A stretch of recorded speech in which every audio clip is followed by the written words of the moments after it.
नमस्कार, सुप्रभातम, good morning. My name is SP Joshi और स्वागत है मेरे ब्लॉग नानू किसानों में आपका। और आज की दिनचर्या जो भी होगी तो आपके लिए प्रस्तुत की जाएगी।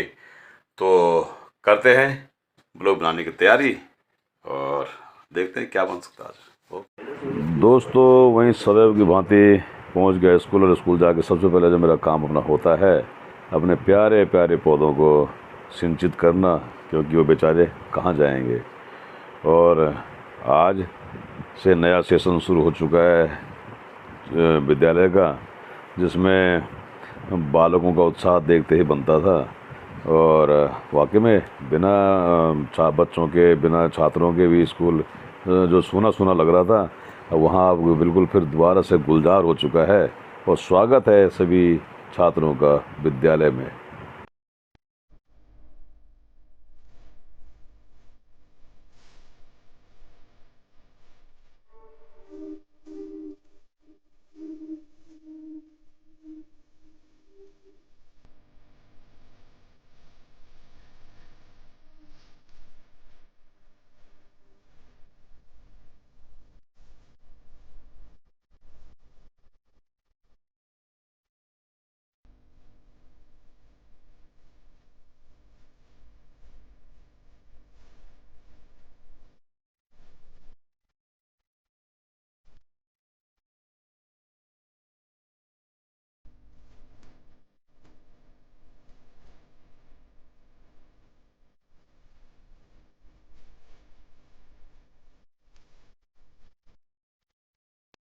और दोस्तों, आज विशेष रूप से एक सब्जी बन रही है घर में।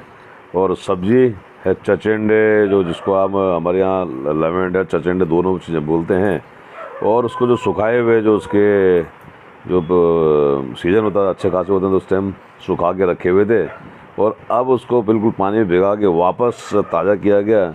और शानदार सब्जी और बेहतरीन लजीज सब्जी, जिसको आप खाएंगे तो मुझे लग रहा है कि आपको जितना मज़ा आएगा वह कल्पना मैं कर सकता हूँ, आप नहीं कर सकते, क्योंकि आपने शायद खाई हुआ है या नहीं मुझे नहीं पता। आप इस चीज़ को कमेंट में अवश्य बता सकते हैं कि खाई है आपने। और इस शानदार सब्ज़ी के लिए तो मैं कुछ ज़्यादा क्या कह सकता हूँ, लेकिन जो आनंद इस सब्ज़ी को बनाने में और उसके बाद खाने में है ना, वह तो मुश्किल ही और चीज़ में है।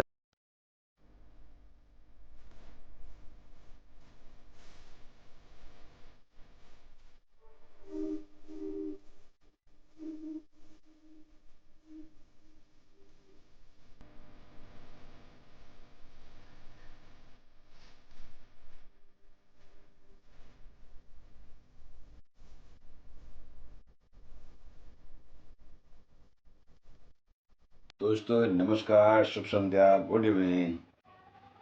कैसे हैं आप लोग? और दोस्तों, मेरे आज कल जो ब्लॉग हैं वह एक सीमित उसमें हैं। और आपको कैसे लगते हैं आप अवश्य बताइएगा, क्योंकि मैं इतना ज़्यादा कुछ विशेष कर भी नहीं पा रहा हूँ।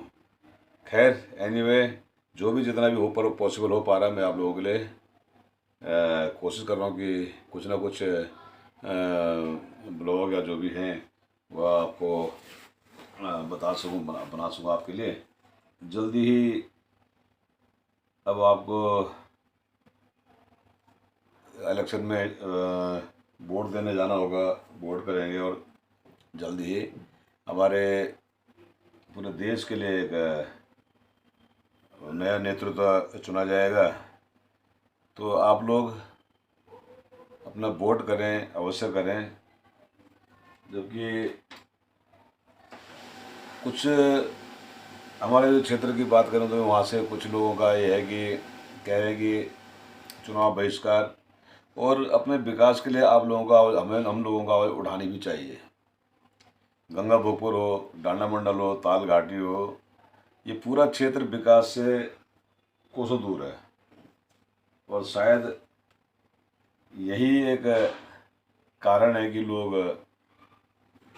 लोकतंत्र के इस पर्व में अपनी हिस्सेदारी भी नहीं रखना चाहते हैं, अथवा अथवा लोकतंत्र के इस हिस्सेदारी में क्यों नहीं रहना चाहते, यह सोचना चाहिए।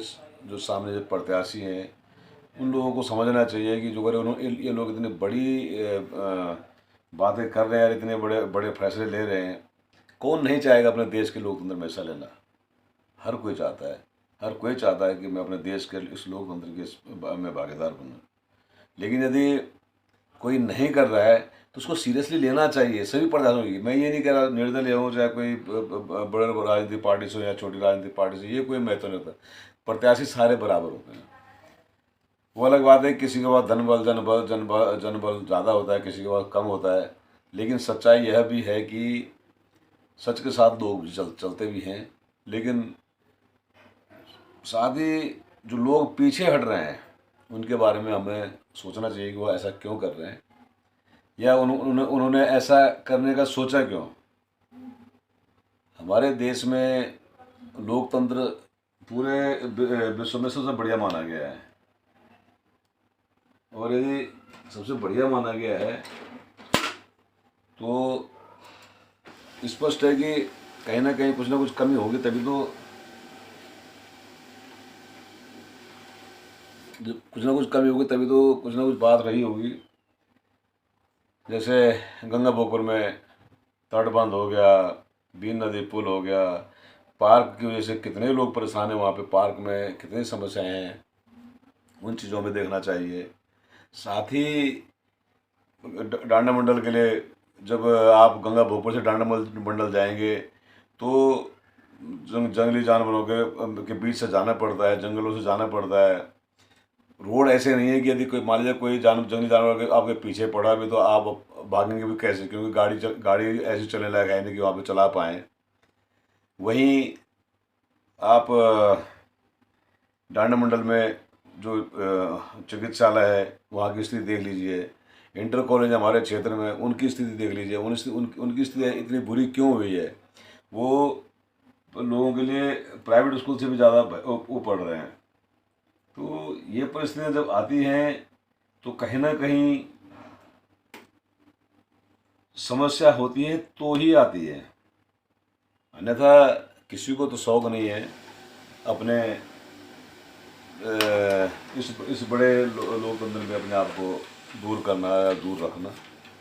तो इन चीज़ों के लिए हमें प्रयास करने चाहिए और प्रयास करते रहें, और सोचना पड़ेगा हमारे जो राजनीति दल के कार्यकर्ता हैं, सामान्य कार्यकर्ता हैं, जो कार्यकर्ता क्षेत्र में हैं। एक और चीज़ मैं मान के चलूँ कि एक जो कार्यकर्ता क्षेत्र में है उन कार्यकर्ताओं ने सोचा क्या आज तक, सिर्फ दरी चद्दर बिछाना या उनको कुर्सियाँ उठाना या व्यवस्थाएं बनाना यहीं तक सीमित है। कोई बात नहीं, वो करिए आप, हमें उससे कोई आपत्ति नहीं है, लेकिन अपने आकाओं तक बात पहुंचाने की जिम्मेदारी आपकी बनती है। जो अगर आप आज मान लीजिए भीड़ इकट्ठी करने के लिए मुझे बोलते हैं कि आज वहाँ पर रैली है, फलानी जगह रैली है, आप आइए, तो मैं आपके साथ क्यों जाऊँगा, या आपके साथ इसलिए जाऊँगा ना कि क्योंकि आपसे किसी ने कुछ ना कुछ विश्वास होगा। कुछ लोग हो सकता है कि स्वार्थ में बिक जाएं, लेकिन सच्चाई यह है कि क्षेत्र के विकास के लिए हम लोगों को अपने अपने आप में बेहतरीन नेतृत्व ढूंढना पड़ेगा। बेहतरीन जो व्यक्ति हमारे काम कर सके। मत जाइए किसी पार्टी के गुलाम बन के, मत करिए ये चीज़ें, मत करिए किसी व्यक्ति विशेष की चर्चा। बात करें उस आदमी की जो आदमी आपके लिए कुछ करना चाहता है, कोई जो आदमी आपके लिए कुछ कर रहा है। मैं हमेशा देखता आया हूँ कि हमारा क्षेत्र, जैसे मैंने बताया कि डांडा मंडल में ये समस्या हैं। अभी आपने कुछ दिन पहले बरसात में देखा होगा, बरसात आएगा तो दोबारा याद आ जाएगा। देवराने की स्थिति देखी होगी आपने, कसान की स्थिति लगातार हुई है। मेरे बुकंडी जो मेरा जो गांव है, मूल गांव मेरा गांव है बुकंडी, उसकी परिस्थितियाँ किसी से छुपी नहीं है कि बरसात के दो महीने तक राशन पानी तक नहीं था वहाँ उस क्षेत्र में। कैसे भूल सकते हैं लोग, और कैसे भूल जाते हैं लोग। मैं आज तक नहीं समझ पाया कि ये लोग भूलते क्यों हैं और कैसे भूल जाते हैं। ऐसा भूलना मुझे लग रहा है कि अपने आप में विडम्बना ही है, तो और क्या है, विडम्बना नहीं तो और क्या है इसमें। तो मैं यही यही कहना चाहता हूँ कि हमें सिर्फ याद नहीं रखना है, बल्कि याद नहीं रखना कि वोट पड़ रहे हैं, लोकतंत्र है। हमें याद यह भी रखना है कि हमारे साथ किसने दिया था, हमारे साथ कौन खड़ा हुआ था। यदि मुझे परेशानी तो मुझे नहीं दिए, कोई कोई ऐसा साधन नहीं दे, लेकिन हमें अपना कंधा किसने दिया था सिर रखने के लिए भी, कोई नहीं आया था ना। सच्चाई ये भी थी कि मैं अपने गांव की बात करूं कि जब एक युवा को हम हमारे गांव के युवा ने गांव में ही दम तोड़ दिया, गांव में रास्ते में दम तोड़ दिया, उसको चारपाई में उठा के ले जाया। चारपाई भी बिल्कुल ऐसी हो चुकी कि मतलब कि वो तो कुछ भला हो नेपाली भाइयों का जो साथ में ले भी गए, अन्यथा उस गांव में हमारे पास इतने लोग भी नहीं थे बरसात के टाइम पे कि कहीं उधर कुछ जा पाते। उस युवा ने रास्ते में दम तोड़ दिया। क्या गुजरी होगी उस परिवार पे, क्या गुजरी उस गांव पे। तो इन इन इन चीज़ों के लिए जो अगर हम लोग नहीं समझेंगे, नहीं सुधरेंगे, नहीं समझेंगे, तो चुनाव सिर्फ आपका एक सीजनी त्यौहार है। यदि आप इसको लोकतंत्र को सिर्फ लोकतंत्र एक सीजन का त्यौहार टाइप का मानते हैं तो मानिए, कोई दिक्कत नहीं है। लेकिन इस लोकतंत्र के चीज़ को आप त्यौहार ना मानकर अपने भविष्य का एक हथियार समझें। यदि कोई लोग, मैं भी नहीं चाहता कि कोई लोग बहिष्कार करे, मैं भी इस पक्ष में कभी नहीं रहता हूँ। लेकिन जब नौबत ऐसी आ जाएगी कि बहिष्कार करना ही है, या बहिष्कार करने के लिए इन्होंने हमारे लिए व्यवस्थाएं कर ही ऐसी दी हैं, तो हम कहाँ जाएंगे। तो मेरा सभी से अनुरोध है कि आइए, अवश्य अपना जो भी करना है करिए, लेकिन साथ में लोकतंत्र को बचाना भी है, लोकतंत्र को संवारना भी है। और ये लोकतंत्र की खूबी भी है कि मैं जो अगर धमकी दे रहा हूँ कि हम चुनाव बहिष्कार करेंगे, तो हमें हमें समझने वाला सामने जो प्रत्याशी है उसको हमें भी पूछना पड़ेगा कि क्यों भाई ऐसा क्या हो गया था। पूछे तो सही, कोई पूछ भी तो नहीं रहा है। तो ये स्थितियाँ होनी चाहिए कि लोकतंत्र का असली मज़ा तभी है जब सामने वाले जो लोकतंत्र का सबसे मूल हिस्सा है, जनता, जो जनता है, उनको उनकी समस्याओं को पूछा, उनकी समस्याओं को पूरे करने की गारंटी दे। कौन देगा हमें ये गारंटी। गंगा भोगपुर से बिदासनी या ताल घाटी या त्योड़ों घाटी, बरसात के 4 महीने वो परिस्थितियां बन जाती हैं कि आदमी वहाँ जाने आने का तो मतलब ही नहीं होता है। वहाँ कोई नहीं जाता। पत्रकार आपके ऋषिकेश, हरिद्वार या जो रोड चल रही है वहाँ से बैठ बैठ के भाषणबाजी करते रहेंगे कि ये हो गया, सो हो गया। एक खेल होगा तो खेल में ठीक है, जाइए वहाँ भी जाइए, वहाँ पे तो पत्रकार पहुँच जाएंगे वो माल्यार्पण करवाने या माल्यार्पण करने। लेकिन उसमें कौन पहुँचता है, जो हमारे जो क्षेत्र के जो उसमें है, उसमें तो कोई नहीं पहुँचता। जब ऐसी परिस्थितियाँ आती हैं उस नदी में वही आदमी घुसते हैं जिनको ज़रूरत होती है। हम हमारे जैसे भाई लोग, मैं खुद नहीं घुस पाता हूँ क्योंकि मुझे पता है कि मैं वहाँ जो गया तो मेरा बस का उससे बाहर निकलना नहीं है। लेकिन कुछ लोग हैं जो बहादुरी दिखाते हैं, 4 पाई में उठा के, कुर्सियों में उठा के मरीजों को ले जाना। ये इन विडम्बनाओं पर जाएंगे तो पता चलेगा कि हमारी परिस्थितियाँ क्या है। पार्क हमारे लिए वरदान होना चाहिए था, आज पार्क हमारे लिए बन गया अभिशाप। क्यों बना अभिशाप पार्क हमारे लिए, जब किसी ने वरदान होना था। पता नहीं पहले वालों ने क्या सिस्टम किया, जो कि उस टाइम कुछ ना बिना हस्ताक्षर, बिना उसके तो किसी ने भी पार्क हस्तांतरण नहीं किया होगा। हमारा कम से कम जो मूल हमारा जो उद्देश्य होते थे, हमारे जंगल और ज़मीन, ये तो हमारे होने चाहिए थे। इनमें तो हमारा अधिकार होना चाहिए था। हम तो हमेशा जंगल के फ्रेंडली रहे, हम तो खुद खुश नसीब है कि हम उन जंगलों में रहते हैं। तो कुछ ऐसी परिस्थितियों को मुझे लग रहा है कि आप लोगों को, सब लोगों को समझना पड़ेगा। कोई भी राजनीतिक पार्टी हो, चुनाव करे, लोकतंत्र का त्यौहार है, लोकतंत्र का पर्व है, मनाइए। लेकिन जिनसे यह पर्व है उनको बिल्कुल भी ना भूलें। मेरा सभी से अनुरोध है कि जितने भी प्रत्याशी, मैं किसी का ना नाम लूँगा, ना मैं किसी का प्रचार करूँगा, ना किसी का मैं बहिष्कार करूँगा। मैं सिर्फ यही कहूँगा कि हमारे उन लोगों की समस्याओं को समझें। हमारे लोगों की समस्याएं जो अगर आप लोग नहीं समझ सकते तो हमारे क्षेत्र में मत आइए, क्योंकि हम अपने आप देख लेंगे। जो हमने बरसात अपने हिसाब से झेलेंगे, हमने अपने हिसाब से जानवरों के बीच में गुजरना तो गुजरेंगे, हमें भी नदी के बहाव में बहना तो बहेंगे। आप लोगों की ज़रूरत क्या है। तो मेरा यही अनुरोध है कि अधिक से अधिक लोग जो अगर विरोध करें तो एक सुर में विरोध करें, और यदि समर्थन जो आप लोकतंत्र के साथ में खड़ा होना चाहते हैं तो वो भी दिखा दीजिए कि हम भी लोकतंत्र में हैं, हम किसी पार्टी या किसी उसमें नहीं, बल्कि हम